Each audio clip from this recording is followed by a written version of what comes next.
Hello बच्चों, आज हम पाठ क्रमांक 12 शब्द भंडार सीखने वाले हैं।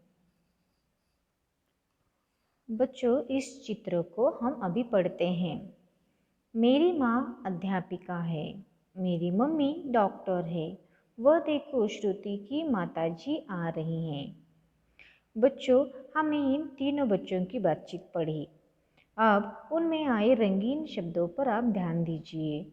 हम माँ के लिए मम्मी, माता आदि शब्दों का प्रयोग कर सकते हैं क्योंकि इनके अर्थ समान हैं। समान अर्थ वाले शब्द पर्यायवाची शब्द कहलाते हैं।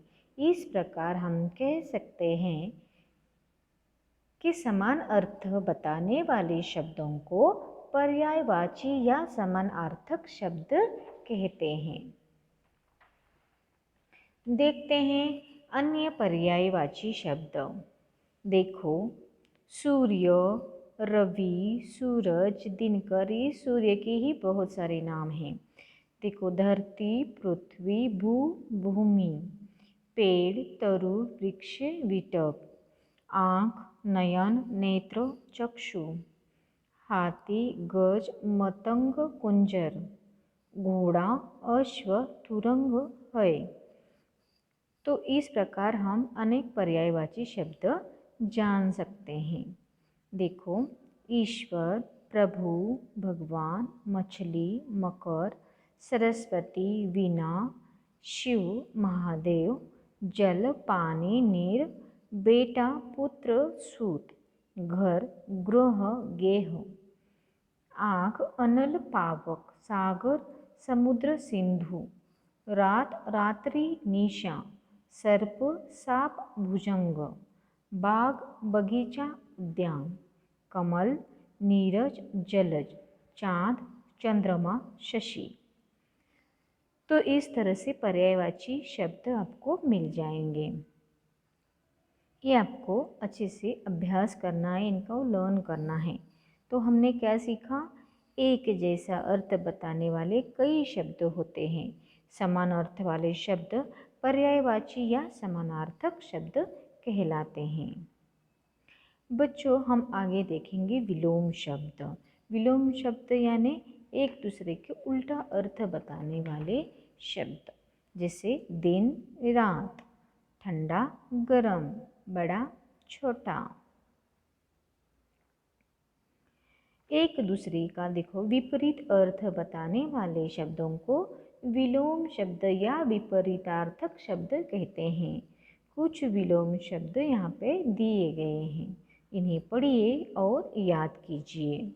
जैसे नया, पुराना, सच, झूठ, गंदा, साफ, मोटा, पतला, बदबू, खुशबू, हल्का, भारी, आज, कल, एक, अनेक, जीत, हार, मूर्ख, बुद्धिमान, कच्चा, पक्का, अमीर, गरीब, कोमल, कठोर, सर्दी, गर्मी, रोना, हंसना, कम, अधिक। इस तरह से हमें विलोम शब्द मिल जाएंगे। आगे बच्चे हम देखते हैं वाक्यांश के लिए एक शब्द। भाषा को सरल, संक्षिप्त और स्पष्ट बनाने के लिए वाक्यांशों के लिए एक शब्द का प्रयोग किया जाता है। कुछ वाक्यांश ऐसे होते हैं जिसका अर्थ एक शब्द के द्वारा ही व्यक्त किया जा सकता है। जैसे, जो सत्य बोलता हो, सत्यवादी, जो बहुत परिश्रम करे, परिश्रमी। चित्र में देखो, दिए गए वाक्यों को पढ़िए और समझिए और रंगीन शब्दों पर ध्यान दीजिए। ये हमें पढ़ाते हैं, ये है अध्यापक। ये खेती करता है, ये है किसान। ये सेना में काम करता है, ये है सैनिक। इन वाक्यों में रंगीन शब्दों से स्पष्ट है कि कुछ शब्दों का प्रयोग वाक्यांश के स्थान पर किया जा सकता है। ऐसे ही कुछ उदाहरण यहाँ पे दिए गए हैं, तो इन्हें पढ़िए और याद कीजिए।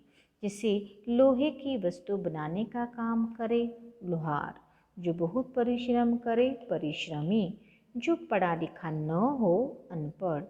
जो कपड़ा सिले, दर्जी। जो मांस न खाता हो, शाकाहारी। जहाँ इलाज के लिए जाते हैं, अस्पताल। जहाँ बच्चे पढ़ने जाते हैं, विद्यालय। जो जूतों की मरम्मत करे, मोची। जो मांस खाता हो मांसाहारी, जो डाक लाता हो डाकिया, जो लकड़ी की चीज़ें बनाता है बढ़ई, जो चित्र बनाता हो चित्रकार, जल में रहने वाला जलचर, जो पढ़ा लिखा हो साक्षर। इस तरह से हम वाक्यांश के लिए एक शब्द को अच्छे से ध्यान में रख सकते हैं। बच्चों, अनेक अर्थी शब्द भी एक होते हैं।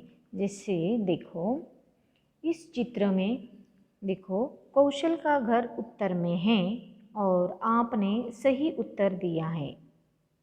इस चित्र में आए हुए रंगीन शब्दों पर ध्यान दीजिए। यहाँ दोनों वाक्यों में उत्तर शब्द का प्रयोग किया गया है। पहले वाक्य में उत्तर शब्द एक दिशा के लिए प्रयोग किया है तथा दूसरे वाक्य में उत्तर शब्द जवाब के लिए आया है। यहाँ एक ही शब्द उत्तर के दो अर्थ दिशा तथा जवाब निकल रहे हैं। ऐसे शब्दों को अनेक अर्थी शब्द कहते हैं। जिन शब्दों के एक से अधिक अर्थ होते हैं वे अनेक अर्थी शब्द कहलाते हैं। तो देखते हैं अनेक अर्थी शब्द। देखो आम यानी अर्थ होता है एक खाने वाला फल और एक साधारण। गुरु अध्यापक और दूसरा होता है बृहस्पति ग्रह। पत्र पत्ता और दूसरा अर्थ होता है चिट्ठी। लाल एक रंग भी है और पुत्र को भी कहा जाता है। वार दिन प्रहार। नज़र दृष्टि भेंट। सुर देवता गाने का स्वर। भाग यानी कि भाग्य हिस्सा। मान मानना इज्जत। अर्थ यानी कि मतलब भी होता है और उसका दूसरा अर्थ धन भी होता है। जैसे काल समय मृत्यु। हार माला पराजय। इस तरीके से यहाँ पे हमने शब्द भंडार को जाना। धन्यवाद दोस्तों।